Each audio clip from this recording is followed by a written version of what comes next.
seja muito bem-vindo a mais um podcast Conexão Materna. Hoje o nosso convidado é alguém que a gente conhece pelo lado político, mas ainda não conhecemos o lado pessoal. Antes de ser deputado federal, antes de ser candidato, existe um homem, um filho, um marido, um pai, alguém que tem uma história, uma família, valores. Hoje nós vamos conhecer esse lado de Emanuel Pinheiro Neto, o Emanuelzinho.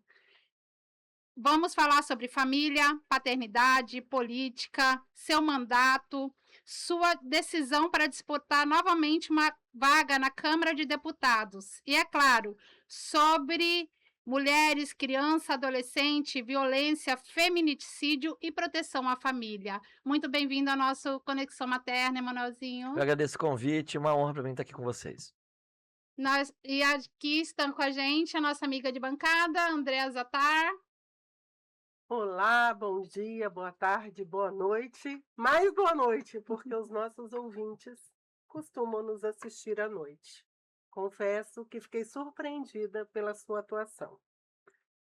A atuação documentada em violência contra a mulher, feminicídio, proteção econômica da vítima, atuação na defesa do consumidor e proteção de trabalhadores em aplicativos.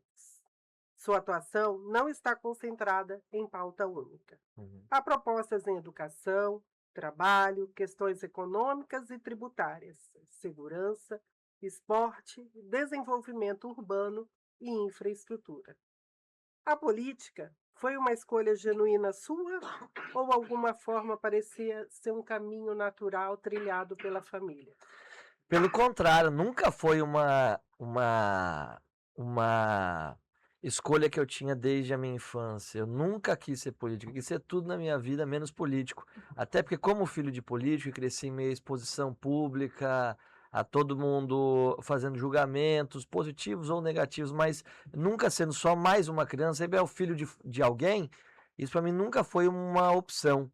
Mas ao longo dos anos, especialmente na campanha de 2016, quando Emanuel Pinheiro é candidato a prefeito de Cuiabá, e que eu vou andar Cuiabá, eu saio fora da minha bolha e vou conhecer a política mais de perto, as pessoas que dependem da política, das políticas públicas, que dependem das ações, que dependem da ação do Estado para conseguir a sua emancipação social. Eu fui me encantando e aquela época, a eleição de 2018, era uma eleição que pedia candidatos novos, era uma eleição que pedia muita renovação, então a gente colocou o nosso nome à disposição, tive a oportunidade de ser eleito deputado federal, com o desafio de provar que eu dava conta do recado. Eu entrei justamente muito jovem, com 23 anos, sob muita desconfiança de muitos olhares, mas eu tenho certeza que é só com a força do trabalho, com a dedicação cotidiana, que a gente mostra que temos condições de representar Mato Grosso no Congresso Nacional.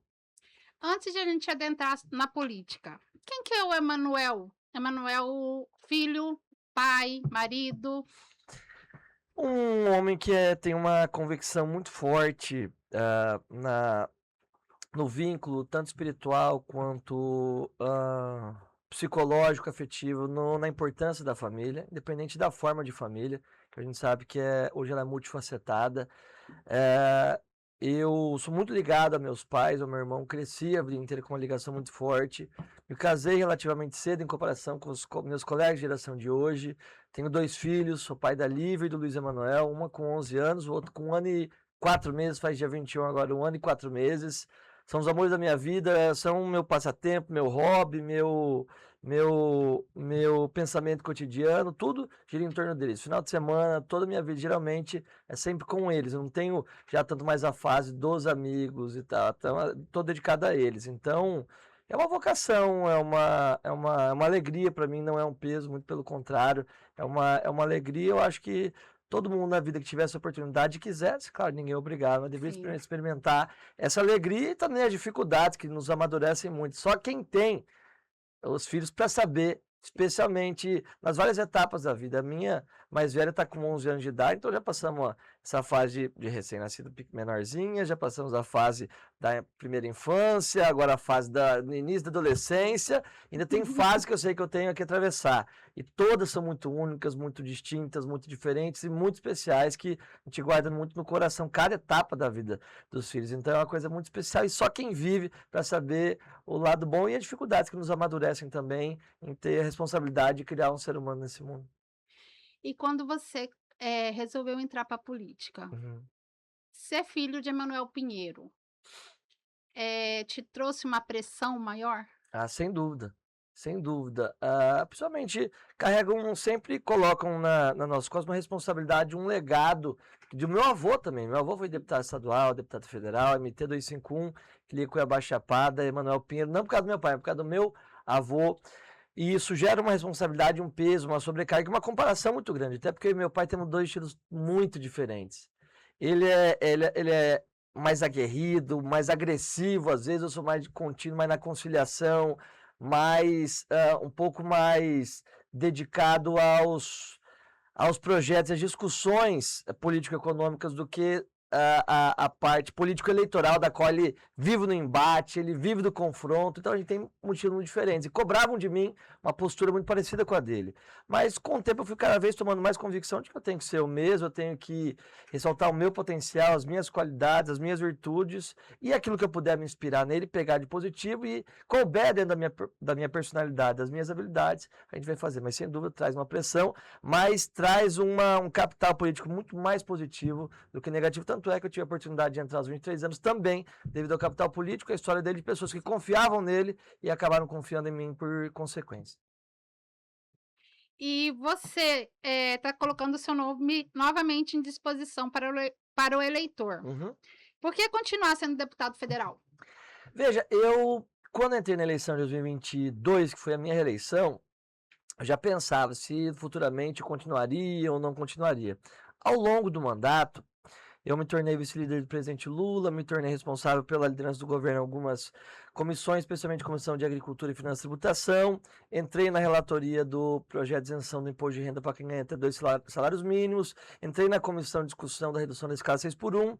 Então, tem alguns projetos meus que estão em andamento, inclusive nós vamos falar daqui a pouco, não vou adiantar, devido especialmente às pautas das mulheres que estão tramitando na Câmara dos Deputados, que eu preciso concluir, porque eu acho que Mato Grosso, com muita modéstia, muita humildade, mas carece de representantes que olham para essas pautas. Tem muita gente que olha para a segurança pública, que é super importante, muita gente que olha para o lado do militarismo, que tem a sua importância, mas essa parte, especialmente porque hoje não temos, eu acho que nenhuma mulher na nossa bancada, temos alguma, acho que nenhuma mulher deputada federal. Em Mato Grosso tínhamos a Gisela, mas ela era Sim. suplente do Fábio, quando o Fábio voltou, ela saiu. Então, esses projetos estão tramitando nas comissões, nós vamos falar daqui a pouco. Eu preciso dar continuidade, porque eu sei que são importantes para as mulheres brasileiras. Eu tenho uma filha de 11 anos, quando ela tiver maior de idade, eu quero toda a proteção do mundo para ela, assim como eu quero para os filhos de vocês, para os netos de vocês que estão me ouvindo, para todas as mulheres desse país. Então, eu preciso concluir alguns projetos, depois nós vamos ver o futuro político, por isso estou colocando novamente o meu nome à disposição. Se Mato Grosso entender que eu devo continuar, sim, irei servir meu estado com muita alegria.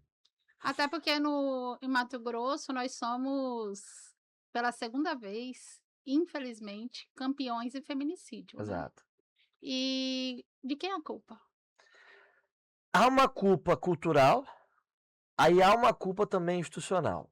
A culpa cultural vem no sentido de que, naturalmente, nós conhecemos que a história mundial, não só brasileira, é uma história de machismo, é uma história de tentativa de exclusão da mulher do espaço de decisões, de relegar a mulher somente ao espaço de casa, e não tem problema com a mulher que queira viver. Tem mulher, especialmente com uma visão religiosa, espiritual, que entende que o lugar dela é como a cuidadora do lar, está tudo certo, se for a vontade dela.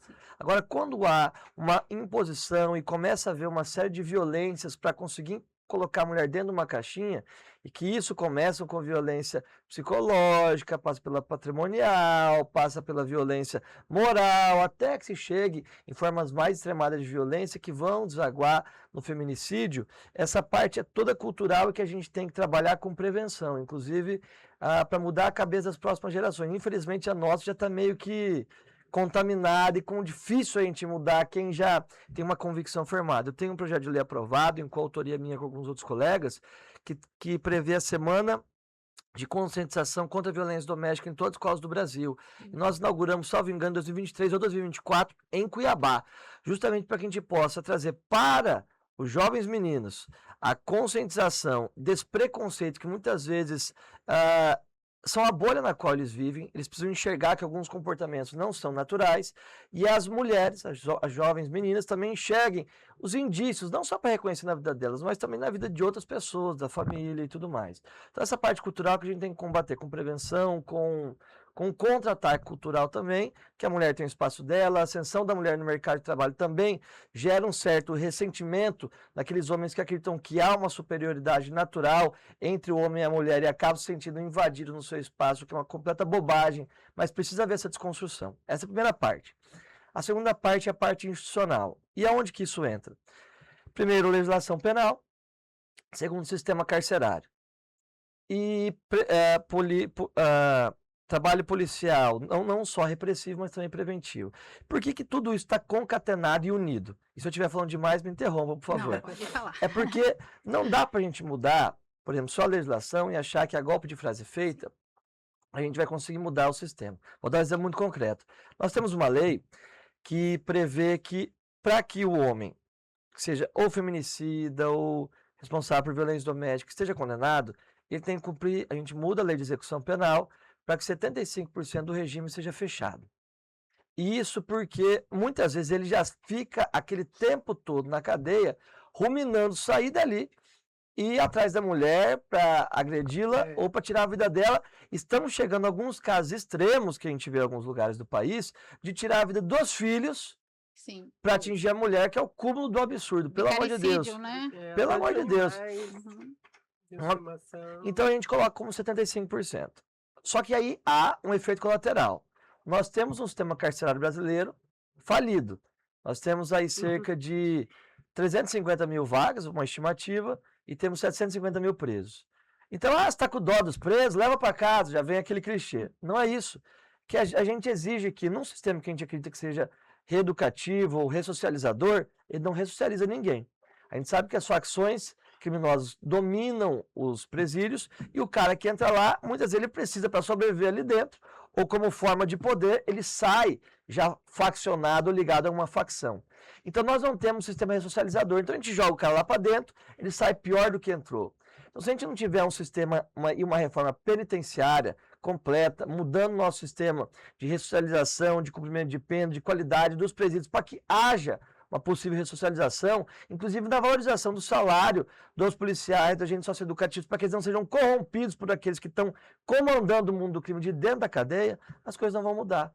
Não adianta eu colocar 75% de pena, senão eu vou jogar o cara lá dentro, ele volta pior do que entrou. Sim. Aí vira uma demagogia. Eu vejo muito, sabe quem fazendo isso? O ex-governador Mauro Mendes. Todo respeito aos que gostam dele, mas ele vive falando, se a gente jogar o cara dentro da cadeia, eu quero ver quem que vai voltar a ser. Vai voltar a ser sim. O cara sai e volta. Esse golpe de frase feita, essas palavras de efeito, não mudam a vida das pessoas. Então tem que ver todo um pacote de reforma institucional, penal, de legislação e de cultura para que a gente possa reduzir esses índices. E, por fim, um trabalho de fortalecimento do efetivo policial. Mato Grosso tem uma estimativa de um déficit policial de 50% do que deveríamos ter. Temos cerca de 6 mil ou 7 mil policiais militares, me corrija se eu estiver enganado, e necessidade de 12 a 13 mil. Então você vê que a polícia não dá conta de combater os feminicídios, as mulheres que têm medidas protetivas, muitas vezes fica só no papel. Porque ela recebe um papel e não há uma medida efetiva de proteção a ela. A Patrulha Maria da Penha é super importante nos municípios onde existe, mas o baixo efetivo não dá conta de cuidar de tudo isso. Então há uma falha do Estado sim.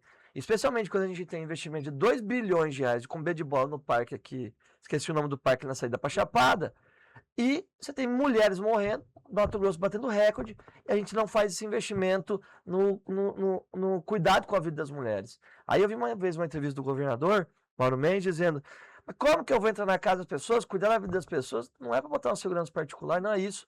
É justamente aumentar a efetiva, quando a mulher liga, aperte o botão do pânico onde exista, a polícia possa chegar a tempo, senão não é efetivo. Às vezes você tem cidade de Mato Grosso, que eu já fui, eu sei, tem 3, 4 policiais. Estão 2 numa ronda num lugar, 2 atendendo outra ocorrência. A mulher chamou, não dá tempo do cara chegar. Então é um problema, uma falha institucional muito grande, que todos os pacotes têm que ser completamente revistos. Eu, enquanto deputado federal, me limito, devido à minha competência constitucional, ao trabalho de legislação. Mas é por isso que é importante a aliança entre o Poder Legislativo, Executivo e o Judiciário, para que a gente tenha essa reforma completa, institucional e cultural da sociedade brasileira. nós acompanhamos como advogadas que somos, como mulheres, o projeto de lei 797/2025, que é esse que você mencionou, Aham, já foi aprovado pela comissão, está aham, seguindo na SCCJ, isso. e ficamos felizes com o projeto de lei 5525 de 2025, referente ao FGTS Ah, isso é e a importante. liberação para as mulheres vítimas de feminicídio, como forma de reparação, forma de indenização e até mesmo para que ela possa ter o sustento, porque muitas permanecem por causa da dependência econômica. Esse é um problema muito grande. A dependência econômica é um dos maiores fatores que fazem a mulher retornar para casa após a violência.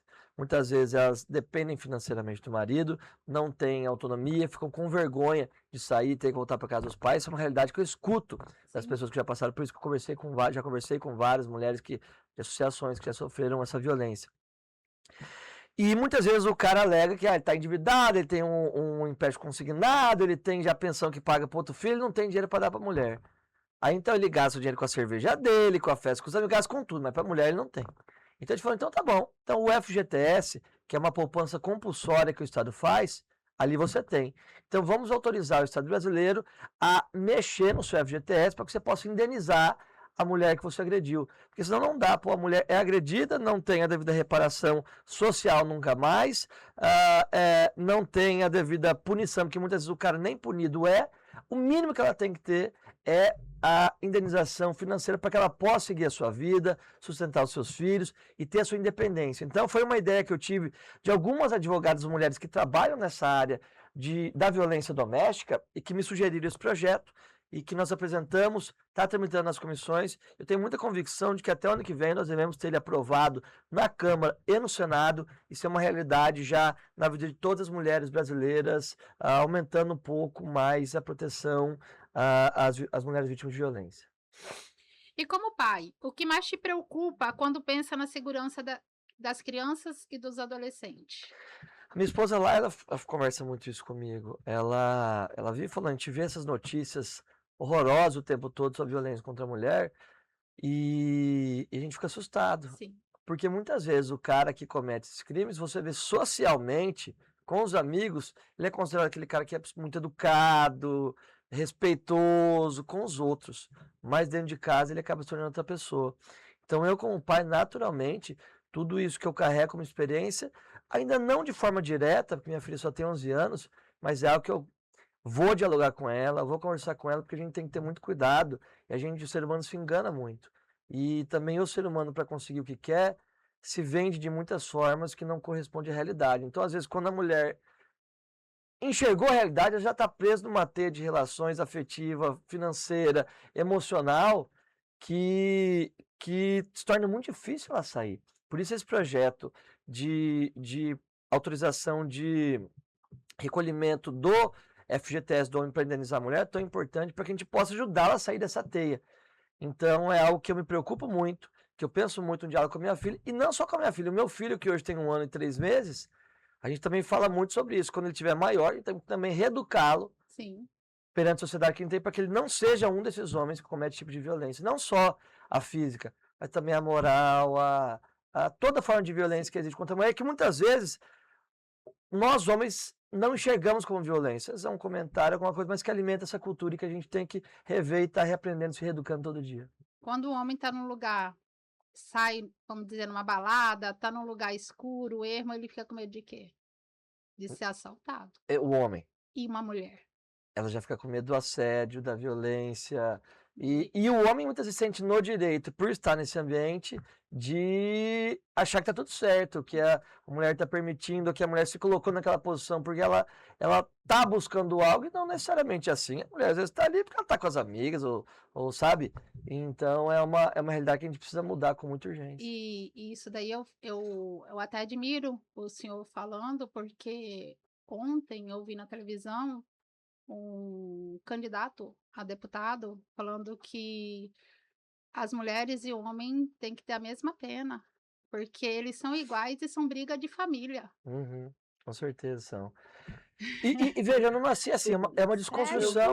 desconstrução da minha parte também, porque eu também nasci nessa sociedade, eu nasci com muitas visões equivocadas, então é uma desconstrução, a gente precisa enxergar e nadar contra a corrente do senso comum, para que a gente possa desconstruir e desconstruir esses preconceitos e essa visão de superioridade. Então essas besteiras, essas baboseiras que a gente escuta, e que Sim. infelizmente muita gente ainda se sente representada por esse tipo Sim, de fala, até que a gente tem no Congresso Nacional muita gente pensando dessa é o que me forma, assusta.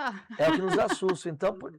esse é um dos motivos que eu acabei sendo estimulado por várias circunstâncias e pessoas a continuar esse trabalho, porque a gente ainda a gente propõe alguma forma de resistência, especialmente em Mato Grosso, que é um estado que carrega muito essa visão devido a um pensamento relativamente conservador, e eu quero estar lá justamente para representar as pessoas que estão na contracorrente, nesse pensamento de resistência, todo esse arcabouço, vou colocar aqui como machista que existe no nosso estado. Que nós mulheres somos muito atacada verbalmente, atacada, né, por ser mulher, falar, ai, coitada, vai dar uma de coitadinha porque é mulher. Não, Aham. a gente sofre. Uhum. Agora vamos falar de defesa do consumidor. Uhum. O projeto de lei 790/2023 traz alteração ao Código de Defesa do Consumidor para tratar de práticas enganosas ou abusivas envolvendo bens essenciais à subsistência durante situações de riscos ou desastre, momentos de calamidade, quando uma pessoa precisa desesperadamente de água, alimentos, medicamentos ou outros produtos essenciais. Sua vulnerabilidade aumenta e muitas pessoas abusam, aproveitam-se desse momento. Nós vivemos uma pandemia de 2020 que se estendeu até 2021. Você acredita que uma punição mais severa evitaria que as pessoas se utilizassem de situações como essa para enriquecimento próprio, vantagem? Se evita totalmente, eu não posso garantir, mas eu tenho certeza que inibe ou reduz, ao menos um pouco esse índice. Isso veio da ideia de algumas vezes, não foi só durante a pandemia, mas que a minha equipe mesmo identificou e percebeu quando há enchentes, deslizamento Uhum, de terras e compromete uma determinada localidade, lei da economia, oferta e procura, diminui a oferta de um produto, o preço Também. aumenta. Só que o problema é que muitas vezes os comerciantes, e veja que não estou criminalizando os comerciantes, são Sim. alguns que acontecem, eles multiplicam o valor daquele bem, especialmente essencial, água, sei lá, gás ou comida, arroz, porque sabe que a pessoa não consegue sair daquela região porque está uma região intransitável, não tem muitos fornecedores desse produto, então ele dispara o preço em 10 vezes. E como muitas vezes, por exemplo, deslizamentos ocorrem em regiões humildes, por exemplo, do Rio de Janeiro ou de São Paulo, a pessoa fica inviabilizada de se alimentar, fica inviabilizada de ter água potável. Então a gente não pode permitir que a ganância do mercado prevaleça. Então tem que haver sim o Estado regulando essa relação para que haja uma equiparação ou ao menos uma equalização dessas forças, em que o dono que está ali querendo aumentar o preço do valor não faça de uma forma abusiva, porque senão ele vai estar numa atividade quase especulativa. Ele vai estar mesmo quase extorquindo, porque ele sabe que as pessoas que estão ali estão dependendo daquilo para sobreviver. Então, veja, não é de qualquer produto. Você bem citou aí, bens essenciais. Não vamos falar que, olha, então, olha o Estado intervindo na economia. Não é isso. Uhum. Bens essenciais de sobrevivência. Então, a gente acredita que uma proposta como essa não resolve o problema, porque eu não acredito que somente a lei é capaz de mudar toda a sociedade. É uma parte importante da mudança estrutural que a gente tem. Mas eu, enquanto parlamentar, enquanto representante do Poder Legislativo, propus essa mudança que eu acho que já foi aprovada em uma das comissões, tramitando também é projeto que eu tenho para o ano que vem a gente ter aprovado no país. Hoje nós temos uma nova forma de vulnerabilidade que atinge o consumidor. Somos digitais. Então verificamos fraudes bancárias, golpes pelo Pix, falsos boletos, clonagem de contas, utilização de inteligência artificial cada vez mais sofisticada. Não vemos os bancos, grandes empresas promovendo meios de assegurar segurança ao consumidor. A nossa legislação está conseguindo acompanhar toda essa evolução, toda essa velocidade de alterações digitais? Ainda não. O ritmo de mudança de inovação tecnológica é muito rápido no mundo inteiro. E nós temos uma concentração bancária muito grande. O Brasil tem aí, vamos botar uns 5 grandes bancos e mais uns poucos, talvez mais uns 5 um pouco menores que controlam o mercado de crédito no Brasil. Estados Unidos, por exemplo, pode ser ter, você pode jogar no Google aí, deve ter mais de 1.000.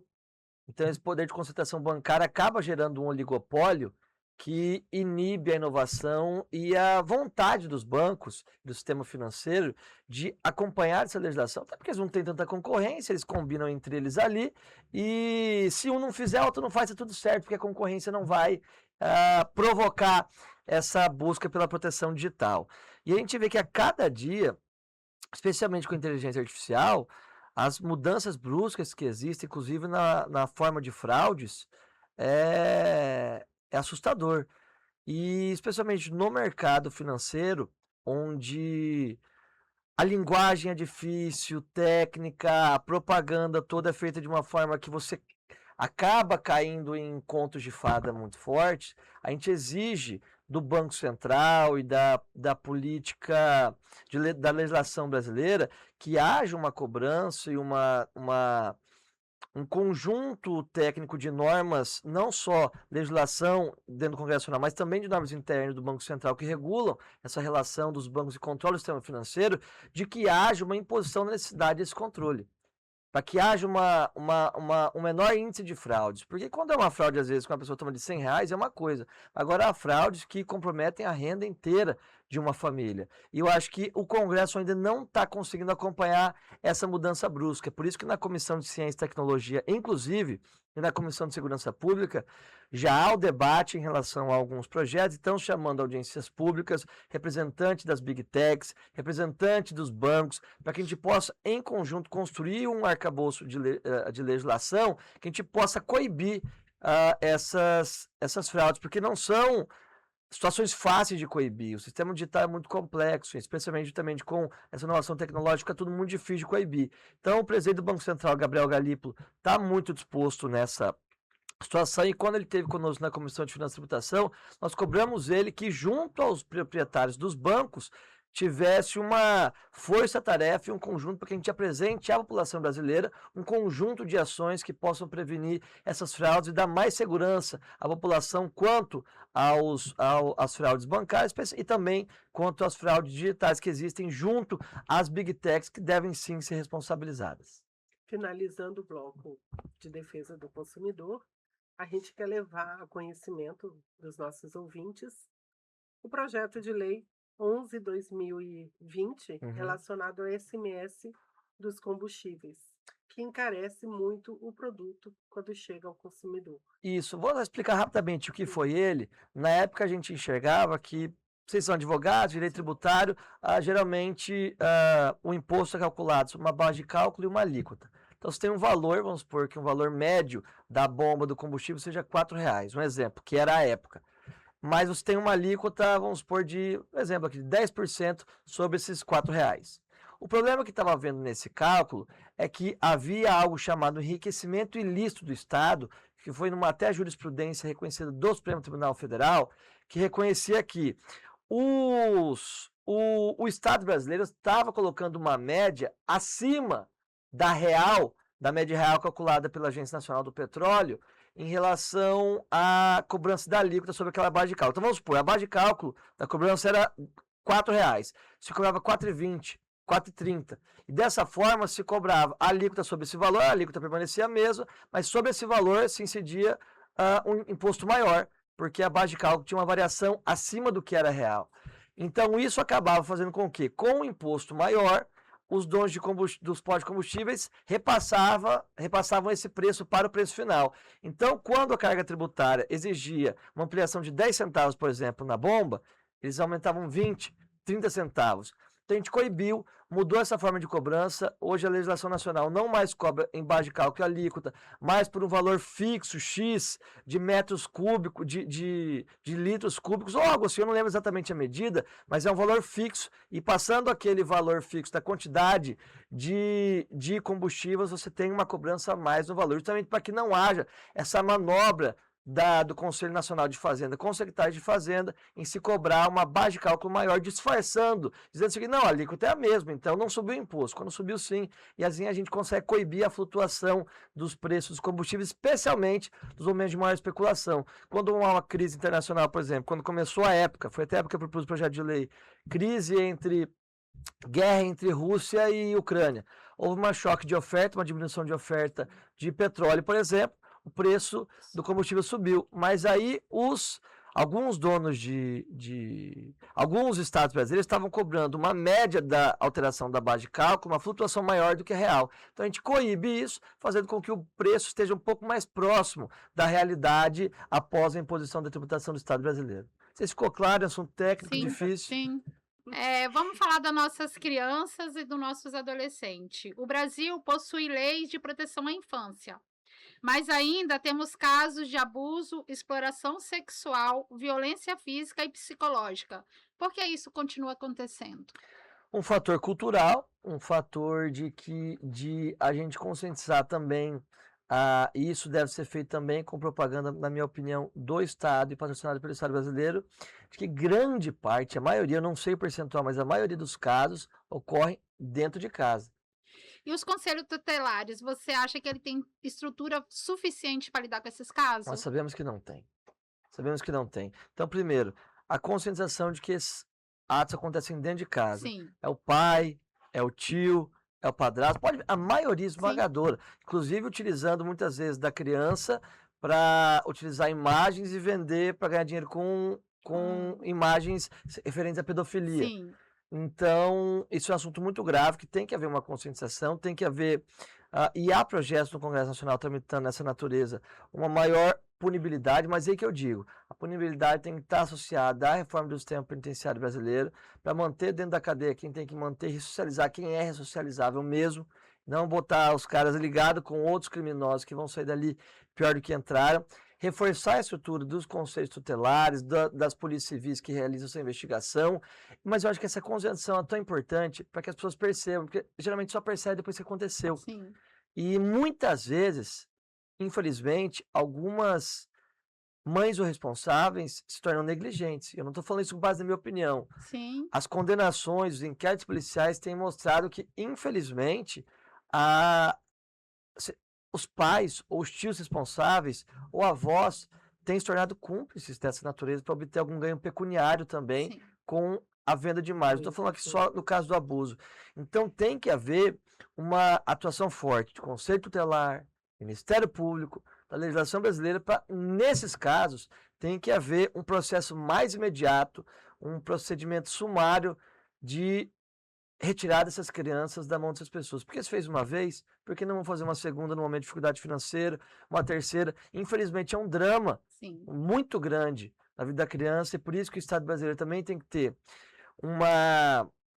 Inclusive aprovamos recentemente na Câmara, o piso nacional da base salarial dos psicólogos, para que os psicólogos contratados pelo Estado brasileiro também estejam preparados para lidar com situações como essa, porque não são todos que estão, são situações muito delicadas, específicas, e que exigem para a recuperação e para o não trauma daquelas crianças uma recuperação que não prejudique sua autoestima, não gerem questões emocionais complexas e profundas ao longo da vida, que nós sabemos que há motivos para que tenha.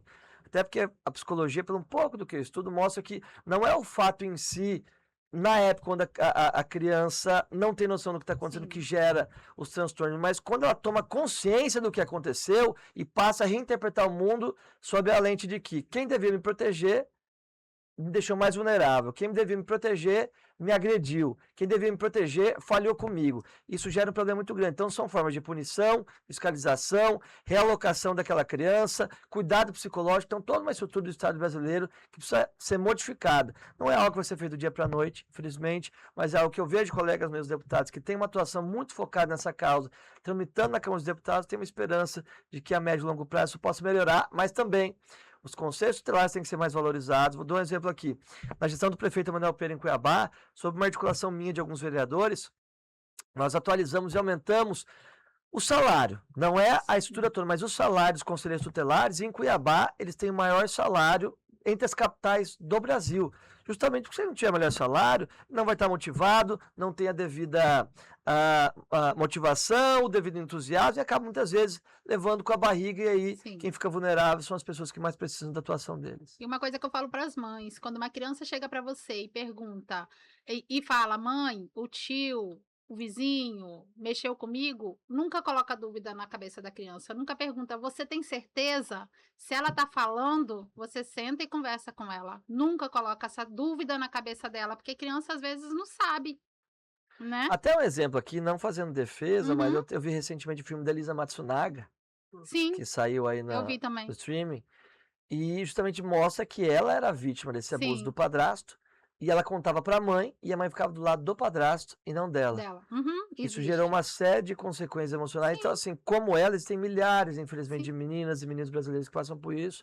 Nós temos que fazer disso uma frente de luta, com muita energia. E as escolas estão preparadas para saber que o aluno ali foi abusado, para trazer pessoas para dar palestra? Isso quase não tem nas escolas. Algumas escolas, especialmente redes privadas, sim. Mas o grosso da sociedade, e esse tipo de crime não tem classe social. Não, É não o tem. rico, Não é o tem. Sim, pobre, é a classe sim, média, é o ser humano com a sua volúpia. A gente não tem essa atuação da forma como deveria ser.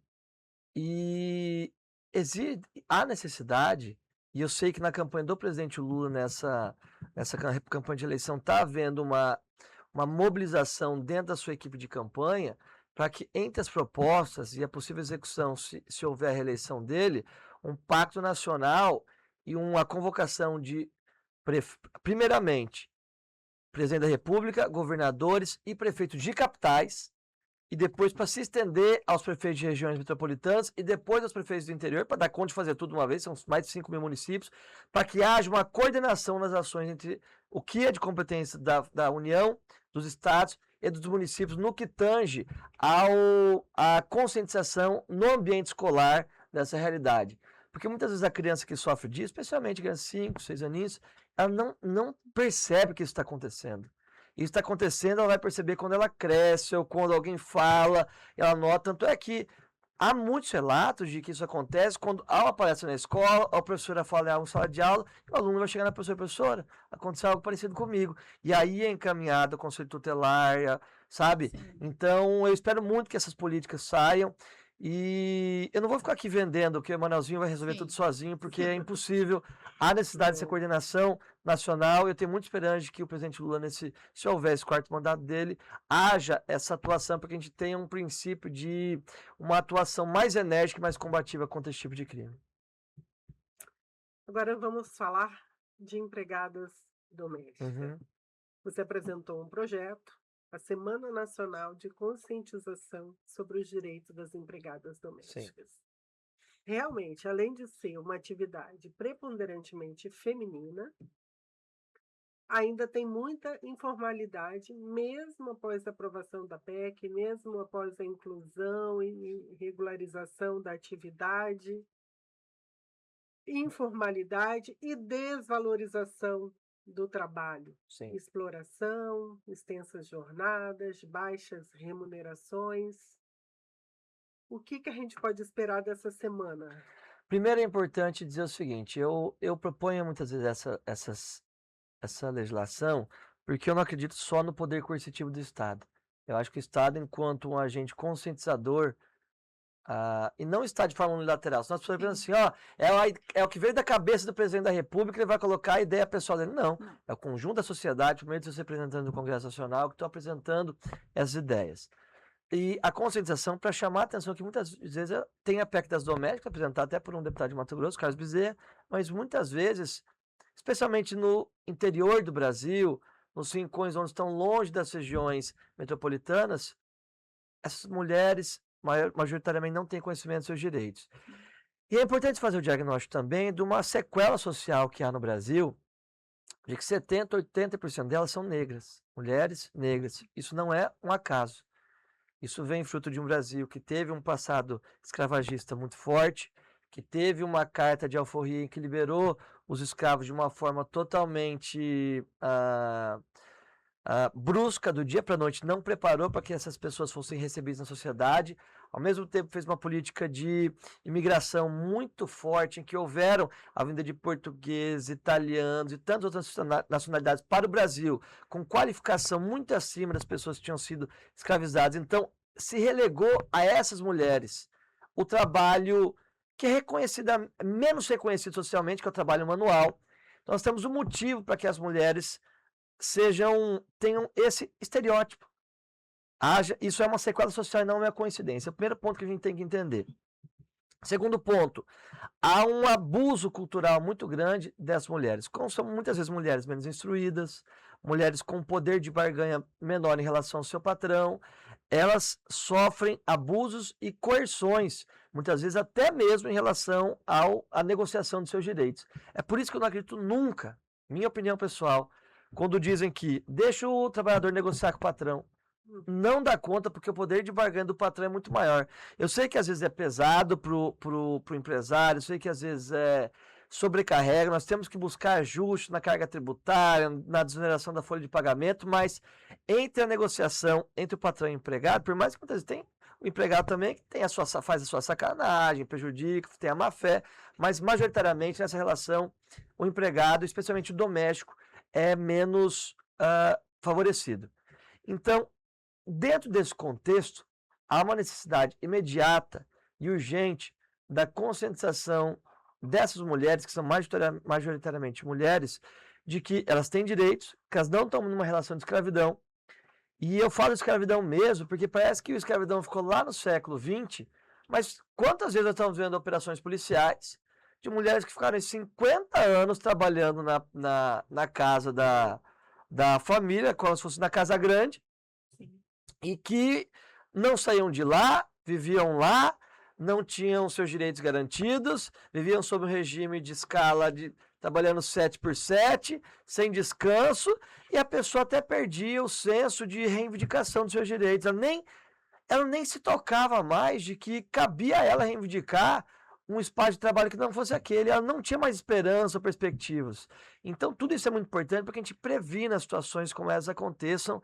E quando eu falo isso, tem muita gente que fala, Manuelzinho está viajando, isso aí é coisa do século passado, retrasado. Pelo contrário, acontece muito no interior do Brasil, no Mato Grosso, nos estados muitas vezes conservadores, que acham mesmo que uma mulher negra e que tem uma realidade social inferior tenha que servir aos caprichos e as condições que o patrão quer impor. Então, eu vejo o Estado justamente como o regulador dessas relações, e a necessidade de a gente estar trazendo não só na consolidação das leis do trabalho, mas também na conscientização desses direitos, na explanação, para que elas saibam se impor. Quando não tiverem condições de arcar com advogados particulares, procure defensoria pública, saibam que existe uma defensoria pública que pode lutar por elas, advogar por elas, para que esses direitos sejam garantidos e aplicados na sua vida prática e cotidiana. A gente fez um podcast com o juiz Marcelo Riso. Marcel De Riso. qual vara? Ele tá na Alta Floresta, mas ele é Certo. trabalhista. Trabalhista. E ele falou que existe, né? Escravo, tipo, análogo à escravidão, doméstico trabalhando. E é muito difícil de provar, porque tá dentro da casa da pessoa, né? E eles são muito desamparados. E teve até um caso que a mulher ficou 55 anos trabalhando para a família, e quando descobriram, de vez de pagar todos os direitos, tudo, ela preferiu continuar vivendo com a família. Porque não tem mais ninguém. Ela vai para onde? Ela não tem destino mais. Não o tem destino dela virou aquela realidade angustiante que ela vive, mas que se tornou o normal dela. Infelizmente. E é isso que a gente não quer que se repita, infelizmente. É uma vida que se passou dessa forma, mas nós não queremos que isso se repita. Então, é um exemplo, talvez, dessa mulher possa servir de lição para que nós, enquanto agentes políticos, a imprensa enquanto questionadora, todos nós possamos reformar a forma de se conscientizar essas mulheres desses direitos, para que, talvez se fosse há um tempo atrás, uns 25 anos atrás, tivesse identificado, ela tivesse forças para sair dali. Mas chega um momento em que isso se exaure e ela prefere ter continuado naquela vida que ela tem. E vou fazer um bate-pronto para você. Eu vou falar uma palavra e você fala o que que vem na sua cabeça. Ok. Tá bom? Sou meio ruim nisso, mas vamos tentar. Porque eu geralmente vem um monte de palavra na cabeça. Família, Cara, minha inspiração. paternidade, Uma dádiva, uma dádiva que eu espero que muita gente tenha ainda a possibilidade de experimentar. maternidade, Uma luta muito grande que muita gente não enxerga os desafios que as mulheres enfrentam. mulher, Ah, é difícil porque há vários pontos para se observar a mulher, mas eu colocaria aqui a mulher como uma resistente. criança e adolescente, Ah, pessoas vulneráveis que precisam muito de proteção. política, Um meio muito legítimo de se construir um estado e um país que a gente quer. Mato Grosso, Um estado que muita gente acha que é rico, mas tem pouca gente rica e poucos bolsões de riqueza em meio a muita pobreza. Que pouca gente fala. Brasil, Um país muito desigual, cheio de preconceitos, mas que tem um potencial enorme e que, se desconstruído esses preconceitos, a gente tem um potencial muito grande de se tornar uma nação econômica, próspera, rica e independente. e futuro. Eu costumo dizer que eu sou um realista esperançoso. O meu realismo é meio pessimista por enxergar a realidade que a gente vive hoje, mas é esperançoso e otimista no sentido de que eu acho que com a luta, ainda que com pequenos atos, a gente pode plantar sementes que podem ser regadas e trazer muitos frutos no futuro. Eu acredito muito no Brasil, no povo brasileiro e nas pessoas boas que aqui estão. Manuelzinho, nós começamos essa conversa perguntando quem é você? Uhum.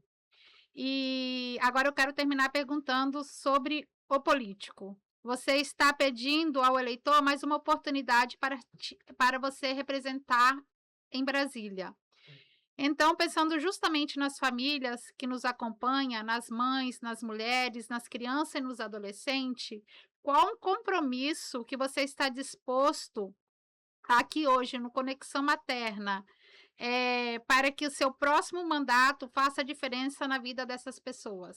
Só fazer uma pequena propaganda minha antes. Com muita modéstia, muita modéstia à parte, na verdade, muita modéstia à parte, eu sou uma pessoa que se prepara muito para conseguir corresponder às expectativas das pessoas. Porque a gente viu que tantos projetos de lei, o nosso mandato é muito representativo. E eu busco fazer isso, não porque eu quero ser melhor que os meus colegas, mas que eu quero dar para o eleitor mato-grossense, para o povo mato-grossense, um parlamentar que possa dar orgulho, eu posso corresponder às expectativas, eu posso corresponder às demandas que a gente tem. Então, eu me preparo muito para ser deputado federal. Então, é muito difícil eu dizer se eu sou o melhor ou sou o pior, mas eu tenho certeza que eu sou um dos que mais prepara e mais se dedica e mais tem sintonia e sinergia com a população para entender os dramas que as pessoas vivem e eu posso ser o verdadeiro e legítimo representante delas no Congresso Nacional. Então, quando eu digo aqui às mães, aos pais, às mulheres, às crianças, eu digo que podem contar com o meu compromisso de me preparar, de entender a realidade concreta, de não viver alienado em pautas que são somente ideológicas e não têm conexão real com a vida das pessoas, porque eu me coloco à disposição com a minha juventude, com a minha energia, com meus 31 anos de idade, hoje já muito mais experiente do que da primeira vez que entrei, como alguém que quer mediar as dores do mato-grossense, do brasileiro, e no Congresso Nacional, nesse espaço de decisões, a gente possa ajudar a diminuir esses dramas, a tornar a sociedade mais justa, mais humana, que eu acho que é muito possível. Então, é por isso que eu coloco o meu nome à disposição, que as pessoas avaliem o meu trabalho, avaliem as nossas propostas, avaliem o nosso preparo, e se entenderem que nós temos a condição de continuar representando o Mato Grosso no Congresso Nacional, que dê o voto de confiança para o 5515, Emanuelzinho, deputado federal. E para encerrar, eu vou deixar você dar a sua última mensagem aí para as mães, para os... Bom, isso aqui é minha câmera. Bom, a gente sabe que hoje, especialmente a partir do momento que eu tive a experiência dos meus filhos, a gente vê o quanto a vida da mulher é enxergada somente sobre a ótica de quem, muitas vezes, quando teve o filho, fica em casa, deixa o trabalho com a licença maternidade, mas não vê os desafios que enfrenta, o período de puerpério, não enxerga as dificuldades emocionais que se enfrenta, a sobrecarga de se cuidar de uma criança, e a gente precisa desconstruir essa cultura e entender que o homem precisa ter uma equalização nisso. Claro, porque o homem trabalha fora de casa, mas dentro de casa, ele também precisa participar e colaborar tanto quanto a mulher. Ah, mas Brasil, então você é perfeito dentro de casa? Não. Estou no processo de reconstrução e de aperfeiçoamento constante, inclusive sobre muita cobrança da minha esposa, porque eu enxergue essa realidade e muito dessa visão que eu tenho hoje, que a gente conversou aqui, é mérito exclusivo dela, de me trazer, colocar o pé no chão para enxergar essa realidade. Então, as crianças que são vítimas de violência, aos pais que cometem as violências, nós estamos totalmente atentos para penalizá-los, proteger as crianças, melhorar o arcabouço institucional e legislativo do nosso país para proteger as pessoas, as mulheres vítimas de violência. Nós temos inúmeros projetos que eu me coloco à disposição em Mato Grosso justamente para que a gente possa concluir esses projetos, fazer que eles sejam realidades na sua vida, e tudo isso e muito mais eu convido a que vocês acompanhem nas nossas redes. Coloca lá, @EmanuelPinheiro-Neto, acompanhem os nossos projetos, os nossos posicionamentos. Tenho certeza que muitos de vocês vão se sentir representados. Sendo representados, eu peço de voto de confiança que a gente continue defendendo-los, tá bom? Muito obrigado, Deus abençoe as famílias. Muito obrigado pelo espaço, gostei muito de conversar com vocês, um papo muito produtivo. Eu costumo dizer que quem faz o debate não é nem o entrevistado, é o entrevistador. A qualidade dos entrevistadores enriquece muito o debate, e foi assim esse hoje o caso. Eu agradeço muito também. Se você não tiver compromisso, eu peço que avalie o nosso trabalho e o voto de vocês e da produção também aqui, Emanuelzinho Federal 5515. Tá, Muito ok? obrigada. Muito obrigado. obrigada. Agradeço. Agradecemos a presença. Muito obrigada. Agradeço.